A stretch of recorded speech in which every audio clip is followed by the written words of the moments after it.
जी, अस्सलाम वालेकुम। तो चौथी किस्त शुरू होती है। अच्छा, पिछले किस्त में बात हो रही थी तो थोड़ा-सा और भी काफ़ी बातें हुई हैं। एक थंडर स्क्वाड का ज़िक्र चला। अब क्योंकि आपने मुझे बताया है और सबके सामने बताया है कि बहरहाल फिज़िकल मारपीट तो सिर्फ़ एक केस में, जहाँ पे कि लड़की जो थी उसका यूनिवर्सिटी से कोई ताल्लुक नहीं था हाँ, और वो बाहर से आई थी बुर्का पहन के खामोश हो गए। तो उस एक केस में चूँकि आरिफ एहसास साहब ने तस्वीर छाप दी थी हाँ, और तो उस तरीके से आपको ये इज़्ज़त अफ़ज़ाई होगी थंडर स्क्वाड की, जिसका कोई वजूद नहीं था। इसके अलावा आप लोगों ने कभी मारपीट नहीं की। लेकिन देखें, कुछ लोग ऐसे थे ना, जो नज़र रखते थे कि कौन-सा टीचर जो है वो लड़कियों को हैरेस कर रहा है। लड़कियाँ भी शिकायत करती थी कि फलाँ हमें हैरेस कर रहा है सारा। जी। कौन-सी टीचर खातून टीचर वो हैं जो लड़कों को हैरेस करती थी ये, ठीक है? अपने कमरे में बैठा के लॉक करके। तो कैसे भाई कोई तो सेटअप होगा ना जिस पे लोग जाते होंगे, वो सेटअप जो भी था, थंडर स्क्वाड नहीं था। बकौल मेजर आफ्ताब समझ के वो अदब व आदाब को रखने का था हाँ, ये। इस बात से कतई नज़र कि ये चीज़ें अगर यूनिवर्सिटी करती तो बहुत बेहतर था। वो सेटअप था क्या? उसमें आपके अलावा और कितने लोग थे? मेजर आफ़ताब का ऑफ़िशियल सेटअप था और उनके ज़माने हाँ, तक वही रहा मैंने कहा ना, वो तो मैंने मान लिया। और उनकी तो ये पाबंदी थी कि 3 फीट का फासला रखें। जी, हमने ये पाबंदी भी नहीं लगाई थी 3 फीट का फासला। जी। मेरे साथ वैसे में कि एक प्रोग्राम में पास से इस वक़्त आली खुशबू यास्मीन ने ये मेजर आफ़ताब से कही, तो उन्होंने कहा था मुझे कोई ऐसा नोटिफ़िकेशन तो दिखा दो, ये बता दो कि नोटिस बोर्ड लिखा हो। हाँ, एक प्रॉक्टर के तौर पे नज़र रखता था मैं ये, हुँ, लेकिन इस किस्म के ने वो रेगुलेशन किए थे। खैर, ये तो थंडर स्क्वाड की कहानी थी। नहीं थंडर स्क्वाड में पूछना चाहता था, आपके अलावा 15 और कौन-कौन 15-20 लोग? अफराद स्टूडेंट थे मेरे साथ। जी। उनमें से मर्दान के, स्वात के, पंजाब के और कराची के। हुँ। अगर हम उसको मज़ीद कोर करें तो ऊपर के 3-4 लोग तो यकीनन होंगे, बाकी जो फैसले करते होंगे कि भई जाके मिलना है। वो शफ़ी नक़ी और मैं दोनों हम दोनों थे इस मामले में। शफ़ी नक़ी इसमें रफ़ीक अफ़गान साहब का ही नाम आता है, क्या उनका भी कोई रफ़ीक किरदार? अफ़गान तो बहुत जूनियर बच्चा था हमारे सामने, हमने अच्छा, एडमिशन दिलाया था उसको। जी, तो उसकी उसकी फिज़िकल फाइट हुई कुछ लोगों से। वो जूडो कराटे सीखता था जी। और उनके वालिद बहुत शरीफ आदमी थे। ये खुद भी बहुत शाही लड़का था और घर से बड़ा खौफ़ज़दा रहता था। वक़्त पर आप हालत देखें कि यूनिवर्सिटी में आने के बाद तो वो कहता था मग़रिब से पहले मुझे घर पहुँचना है। अच्छा, अच्छा एक चौथा नाम मैंने और भी सुना है, पता नहीं ये सही है कि गलत, इरशाद कलीमी साहब? मैं इरशाद कर गई। वो नहीं थे, उनके ऊपर भी इल्ज़ाम है गलती है, हाँ, हाँ। खामख़ा का इल्ज़ाम है ये। अब इरशाद कलीमी ने बाकायदा बाद में सीएसएस किया। जी हाँ, जी हाँ, वो तो बहुत अच्छे हैं, मतलब कि इसमें कोई शक नहीं, लेकिन क्या लोगों का कहना है कि भई वो नहीं, नहीं, नहीं सीखा। हाँ, तो चलिए थंडर स्क्वाड तो ख़ैर चलता रहेगा और मेरे ख़्याल है आपने एक चैलेंज भी किर दिया है, जी हाँ, तो इस चैलेंज का कोई जवाब अगर देना चाहे तो हाज़िर हैं। मोबाइल मोबाइल नंबर मौजूद है, आप व्हाट्सएप करें, आप आएँ, हम आपका बात सुन लेंगे, बिठा देंगे वो साथ में ये। अब थोड़ा-सा आगे देखिए, कुछ ना कुछ तो किया है। ये जो एमक्यूएम आई है कराची शहर में, सबसे पहले आई है एपीएमएसओ में और एपीएमएसओ के साथ जो इसकी बनी है, वो ज़्यादती जमीयत वालों की ने की थी। कराची यूनिवर्सिटी से अल्ताफ़ हुसैन का निकाल कर, अज़ीम तारिक को निकाल के उनको फार्मेसी डिपार्टमेंट में दाखिला नहीं दिया। जब उनको वहाँ से निकाला है जमीयत वालों ने, तो रद्द में एपीएसओ बनेगी। इस इल्ज़ाम का आप क्या जवाब देंगे? देखिए हकीकत ये है जी, तारीख़ की एपीएमएसओ यूनिवर्सिटी में नहीं बनी, उर्दू कॉलेज में बनी। ठीक है। फारूक सत्तार वग़ैरह इसमें थे, हुँ, अल्ताफ़ हुसैन नहीं थे। अच्छा। अल्ताफ़ हुसैन का वाक़या भी बड़ा दिलचस्प है। तो फारूक सत्तार साहब आज और वो कौन ये थे? कहते हैं फारूक सत्तार साहब, उनको अज़ीम तारिक वहाँ पे थे या नहीं थे? अज़ीम तारीख़ तो थी इसी इस्लामिया कॉलेज में थे। अच्छा, अल्ताफ़ साहब कहते हैं कि मैं इतना ही बड़ा लीडर पैदा हुआ था। हकीकत ये है कि कराची यूनिवर्सिटी में उनका दाखिला जमीयत ने करवाया, जमीयत की यूनियन ने करवाया। आप क्या बात कर रही हैं? शफ़ी नक़वी जामिया प्रेसिडेंट थे। गुलाम मुस्तफ़ा जतोई साहब जो मतलब चार आज तक जो लोग हमें बता रहे हैं कि खुद गलत जमे बिल तो तारीख़ ही गलत। सूरत-ए-हाल ये है कि आपकी बात जो है ना रिकॉर्ड पे ऑन रिकॉर्ड जारी है। गुलाम मुस्तफ़ा जतोई साहब जो चांसलर थे, जी, उनके कवरिंग लेटर के गुलाम साथ मुस्तफ़ा जतोई। जी हाँ, अच्छा, एक 22 लड़कों की लिस्ट आई 21-22 की कि इनको यूनिवर्सिटी में दाखिला फार्मेसी में दाखिला दे दिया है। ठीक है। यूनिवर्सिटी में फार्मेसी में दाखिला दे दिया। अच्छा, चांसलर इस लिहाज से कि वो इस सूबे के हाँ, वज़ीर आला थे वज़ीर और आला। उस वक़्त में उनके पास यूनिवर्सिटी के चांसलर होते थे वो। जी, जी, जी, जी। डॉक्टर महमूद हसन साहब ने उसको रिकमेंड कर दिया। प्रोफ़ेसर ज़ुहा साहब जी, फार्मेसी की फैकल्टी के डीन थे। जब इनका एडमिशन हो गया, ये स्पेशल सेमेस्टर कहलाया। गुलाम, इसमें इनका जो लीडर था वो गुलाम मुश्तबा नाम था उनका। आजकल PhD डॉक्टर, उनकी औलाद सब बहुत पढ़े लिखे आला खानदान, न्यूयॉर्क में रहते हैं, डॉक्टर गुलाम मुश्तबा।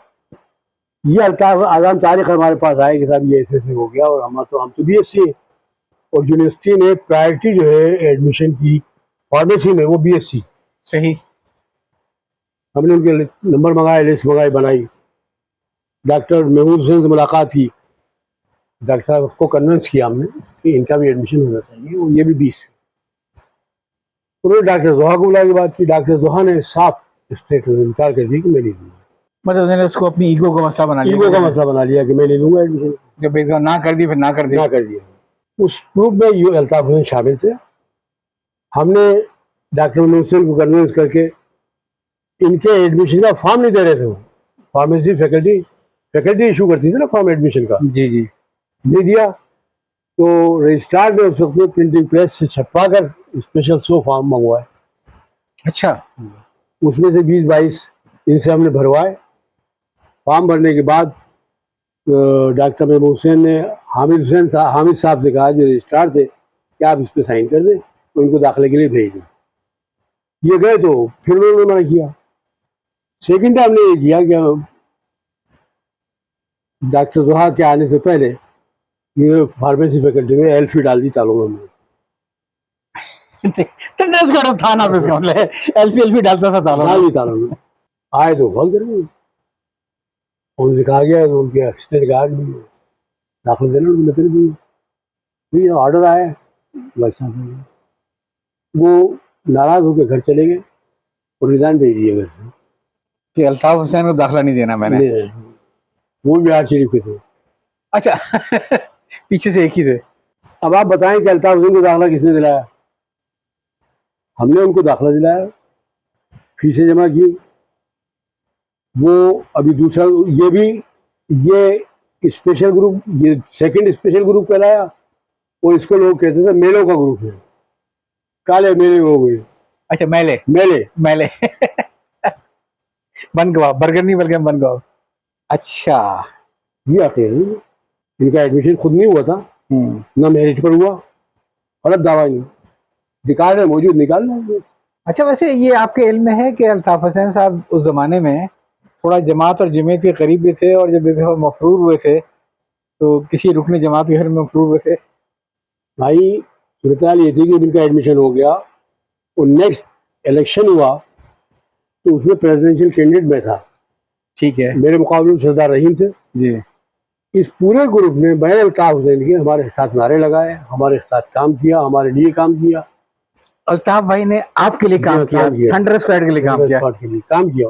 अच्छा, ये जाहिर है आपने उनको दाखिला दिलवाया था, और साहब तरदीद करना चाहे तो कर दे। हाँ, मौजूद जी। इनका एडमिशन इस तरह हुआ। इसके बाद ये हुआ कि 77 के इंतखाबात हो गए जी। PNA ने बाइकाट किया, जल्द से जुलूस शुरू किया। इलेक्शन के इंतखाब में पीर पकाड़ा और ये बड़े लोग शरीक होते थे, कबूल साहब, तो लियाकत आवाज़ में बहुत बड़े बड़े अरसे होते थे। हमारे दोस्त हाशिम खलील अंसारी एक दिन इनको लेकर आए, यार इसकी भी तकरीर करवा दें, तो इनकी भी तकरीर करवा दी। जफर आलम तलत हमारे दोस्त होते थे, वो भी तकरीर करते थे। जब पकड़ दकड़ शुरू हुई तो ये जफर आलम तलत और अल्ताफ हुसैन ने, जमात के एक रुकन थे महमूद अहमद सिद्दीकी साहब, उन्हें सिद्दीकी के वालिद थे, उनके घर में पनाह ली बहुत अरसे तक। ये उनके घर में रहे। मुझे मालूम है क्योंकि वो मेरे मामू थे। तो लेकिन ये चीजें जो है लोगों को नहीं मालूम है कि नहीं मालूम। वो कहते हैं मैं तो मेरिट पर आया था और मैं इतनी बड़ा लीडर था। हाँ, नहीं ये कि जब मफरूर होना पड़ा, हाँ, तो जमात के घर में थे, और उन उनैदा सिद्दीकी के वालिद घर में पनाह ली थी, जिनके बारे में लैला टवाना कहती है कि वो लड़कियां थी जो कि बुरकों में छुपा के इसलिए ले गए, जिनके बारे में कहानियां है। अच्छा देखिए, ये सब जो बातें हो रही हैं, मैं आपको एक बात कहूँगा, मुमकिन है आपको किसी कहीं मुबालगा लग रहा हो, मुमकिन आप उसे तरदीद करना चाहें, लेकिन कैसर भाई की मैं आपको एक बात कहूँ, मैं बहुत कम जानता हूँ लेकिन बहुत अंदर से जानता हूँ। ये गालिबन 78 का ज़माना था जब मैं LLB का इम्तिहान दे रहा था, और उस ज़माने में मुझे याद है कि टेंट लगा के इम्तिहान हुआ करते थे और 300-350 लड़का बैठता था। तो उस वक्त वहाँ पे मैंने देखा कि जो इन्वेलिजिलेटर था, जो पर्चे चेक कर था, सिर्फ 2 लोगों से सख्त परेशान था, एक मुझसे और एक कसर भाई आपसे, कि वो बार बार आके कह रहा था कोई चीज़ चाहिए, कोई किताब चाहिए, किताब चाहिए। कोई पर्चा चाहिए। हम 2 वो वाहिद थे। मैं उस वक्त इनसे इतना मुतारिफ नहीं हुआ था, बल्कि मैंने इनको बल्कि मुझे तो एक बच्चा उसने बुला के मैं भूखा आ गया था, लंच भी करवाया। जी, जी। तो मैं उस वक़्त तक कैसर साहब से ज़्यादा मुतारिफ नहीं था, लेकिन ये मैंने देखा कि मैं तो उनको बार-बार मैंने वज़ाहत की कि भाई मैं तो सिर्फ़ अपने आप को टेस्ट आउट करने आया हूँ, मुझे लॉ से कोई इसमें नहीं है, मैं हबीब बैंक में ऑलरेडी ऑफ़िसर हूँ, मैं देखना था मैं पास कर सकता हूँ, कहता मुझे चीटिंग नहीं करनी है। वाहिद कसर भाई थे उसके अंदर मेरे अलावा, उस पूरे उसमें चीटिंग नहीं बिल्कुल। कर रहे थे। लिहाज़ा मुझे तो इनकी बातों पे भरोसा है, मैं इन पे रिलाई करता हूँ। अगर आप चैलेंज करते हैं, तो यकीनन अपनी बातें सामने लेकर आ सकते हैं। तो चलें थोड़ा-सा आगे चलते हैं, मौज़ू थोड़ा तब्दील करें। हम्म। जमात ने जमीयत को नुकसान पहुँचाया या जमीयत ने जमात को नुकसान पहुँचाया? देखो, जमात ने ही अपने आप को नुकसान पहुंचाया, जमीयत को नहीं पहुंचाया। असल में आप देखें, 70 से और 80 की एक पूरी दहाई जी, इतनी बड़ी प्रोडक्शन आई जमीयत में, इतने बड़ी तादाद में लोग आए और उसकी हिमायत में, उसके हामी, उसके रुकन, उसके कारकुन और लीडरशिप, जी, जिसको जमात एब्जॉर्ब नहीं कर सकी अपने में, बिल्कुल एडजस्ट नहीं किया। उसमें बड़े बड़े नाम मैं बताता हूँ, जावेद हाशमी, एहसन इकबाल है, बाबर आवान है, जी। एक शफी मैं इंतजामी थे खुद। जी, जी। एक चीज़ मैं आपसे कहूँगा, वो ये कि आज जिसके सामने हम नाम लेते हैं जमात इस्लामी का, तो वो पहली बात ये कहता है साहब ये आर्मी की भी टीम है, ठीक है? अब जमात के 2 फ़ेज़ गुज़रे हैं। एक फ़ेज़ गुज़रा है तकरीबन 23 साल का, 1947 से लेकर और 1970 तक का, ढाका फॉल तक का। मैंने काफ़ी इसको स्टडी किया है। मुझे कोई एक वाक़या ऐसा नज़र नहीं आता कि जहाँ पे मौलाना मौदूद ने हिमायत की हो, आर्मी एस्टेब्लिशमेंट की या उनका मोहरा बने हों और क्या-क्या वाक़यात नहीं हुए। पहला मार्शल लगाया गया था सिर्फ़ मौलाना मौदूदी को सज़ाए मौत देने के लिए और माशी वो फौज भी थी। जी, जी। और वो भी एक किताबचा लिखने के ऊपर। बड़ी लंबी बहस हम चले मसला जाएँगे। कादियानी। ठीक, मसले कादियानी के ऊपर एक किताबचा लिखने पर सज़ाए मौत देने के लिए पाकिस्तान का पहला मार्शल लगा था। अगर वो उनकी बी टीम होती तो कभी ना करते। और ऐसे बहुत सारे वाक़यात हैं। खुद आप देखिए ना कि जो लाहौर में जो एक दफ़ा इज्तिमा हुआ था, उसको जब फायरिंग हुई। जी, उसके अंदर क्या-क्या कुछ नहीं किया था उसको रोकने के लिए, उसके लाउड स्पीकर के तार काट दिए गए थे, मुकब्बिर खड़े कर दिए थे मौलाना ने कि भई बढ़ते चले आओ। और उसके बाद जब स्ट्रेट फायरिंग हुई है तो वहाँ पे कोई अब्दुल्ला शहीद हाँ, हुए थे हाँ, जी, कारगिल। जी, वो नाम शायद उनका चलिए जो भी नाम हो। मैं ये कह रहा हूँ, कोई रद्द-ए-अमल नहीं था, स्ट्रेट फायर था, अल्लाह बंदा शायद नाम था उसका, अल्लाह बंदा। अल्लाह बंदा। जब वो शहीद हुआ है, लोगों ने मौलाना से कहा कि आप बैठ जाएँ, तो वो बड़ा तारीखी तारीखी जुमला। जुमला कहा, मैं अगर बैठ गया तो फिर कौन खड़ा खड़ा कौन? कौन खड़ा रहेगा? ये पूरे 70 तक का अगर हम देखें, तो हमें कोई एक मिसाल ऐसी नहीं मिलती। मौलाना पे बहुत बड़ा इल्ज़ाम था कि जिसमें उन्होंने औरत की सदारत को लिए फ़ातिमा जिन्ना को वोट दिया और लोग उस पे बड़ा हंगामा रहा। वो भी एंटी एस्टेब्लिशमेंट था। अब मैं एक कदम और आगे बढ़ूँगा। मौलाना मौदूदी पे एक बहुत बड़ा इल्ज़ाम ये था कि उन्होंने कहा ये था कि जहाद कश्मीर में मरने वाला कुत्ते की मौत मरेगा वगैरह जो नाउज़ुबिल्लाह जो बातें कर दी गई। हालाँकि हकीकत ये थी कि उन्होंने ये कहा था कि जनाब जिहाद जो है रियासत अनाउंस करती है, फ़र्द जिहाद नहीं कर सकता है। पर ये इख्तिलाफ़ था और इसीलिए मौलाना ने कहा था कि अगर रियासत पाकिस्तान ऐलान करेगी तो हम साथ हैं, इसके नहीं हैं। बहुत माज़रत के साथ 70 में आने के बाद कोई हाथ हुआ है हमारे साथ। पहला हाथ तो ये हुआ है कि जो 70 के इलेक्शन के बाद एक नई खेप जो जवानों की आई थी जमात इस्लामी के अंदर, उनको ये एहसास हुआ था कि शायद फ़ौज से हाथ मिलाए बगैर हम मकासद का हसूल नहीं कर पाएँगे, जो मेरा आप इससे इख्तिलाफ़ कर सकते हैं। तो 70 में अल-बदर और अश-शम्स का बनना, बहुत माज़रत जितना मैंने स्टडी किया है, उसमें मुझे ये भी मालूम है कि मौलाना इस फैसले से खुश नहीं थे और उन्होंने कहा ये था कि जितना जल्दी हो आप इन हथियारों से जान छुड़ा लीजिए। उसमें जमात इस्लामी या वहाँ के मकामी लोगों के पास कोई ऑप्शन नहीं था। ऑप्शन नहीं था। जो मैं इस पे भी आता हूँ। मुझे ये मुल्क के मालूम है दिफा के लिए कि मुझे ये मालूम है कि ये अल-बदर अश-शम्स को जमात इस्लामी ने नहीं बनाया नहीं था। बनाया था। उसको जमीयत तलबा ने नहीं बनाया था। मेजर रियाज था। एक लोकल उसने सॉल्यूशन निकाला था कि हम जहाँ जाते हैं पकड़ जाते हैं। उसने कहा कि और उसके इंटरव्यू यूट्यूब पे मौजूद हैं कि यार ये बड़े अच्छे तरबियती लोग हैं, इनको देखा जाए। लेकिन आपको मालूम है कि उसी दौरान में एक इजलास में इस्लामी जमीयत तलबा के 2 बड़े सरकर्दा रहनुमा ये ज़िक्र किया है खुर्रम मुराद ने अपनी किताब लम्हात के अंदर, ये कि जब वो इजलास से बाहर निकले तो फिर गायब हो गए, ठीक है। और उनके लिए आला तरीन सतह पे जमीयत और जमात वाला रब्ता गया कि गए तो किधर गए ये, ठीक है। और हर एक ने ये कहा उनसे, गवर्नर ने, पाकिस्तान की ने, कि हम उनको तलाश कर रहे हैं। फिर इनको मालूम ये हुआ कि जनाब वो बाहर निकलते ही उठा लिए गए थे, और वही लोग उठा के ले गए थे जो लोगों को उठाया करते हैं, और वो शहीद कर दिए गए थे। उस वक्त भी अगर ये होश पकड़ लेते अगर ये, तो शायद तारीख मुख्तलिफ होती है।